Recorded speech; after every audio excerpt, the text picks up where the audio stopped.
On n'arrive plus à joindre les sites de Lyon, de Rennes et de Marseille. Mon métier d'architecte réseau consiste à créer des solutions pour des clients. L'idée va être de concevoir à la demande du client un réseau informatique interconnecté entre plusieurs sites géographiques différents pour pouvoir transmettre tout type d'informations. J'ai démarré par un bac STI, option électrotechnique. J'ai bifurqué pour aller sur un DUT en télécom et réseau, puis par la suite j'ai continué sur une école d'ingénieur en informatique pour arriver sur le métier d'architecte réseau. Une journée type est assez simple. En général, j'arrive le matin, je commence par consulter mes mails. Juste après, je fais un petit peu de veille technologique pour savoir si de nouveaux produits sont sortis, pour avoir des informations par exemple sur des problèmes qui auraient été rencontrés pour mettre en place tel ou tel produit.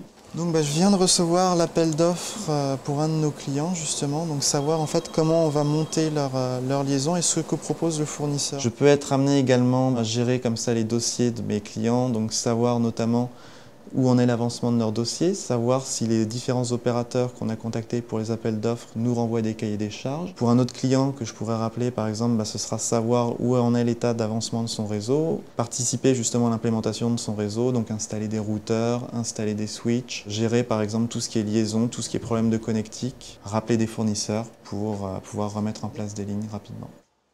Ce que j'aime particulièrement dans ce métier, c'est de faire ce qu'on appelle de la veille technologique, gérer en fait la relation avec le client, la relation avec les opérateurs qui vont travailler en collaboration avec ce client, gérer les équipes en fait qui vont mettre en place le réseau. Alors, les côtés négatifs, ça peut être une gestion en fait des relations avec les autres collaborateurs qui peut être dans certains cas assez tendu en fonction de l'avancement du projet.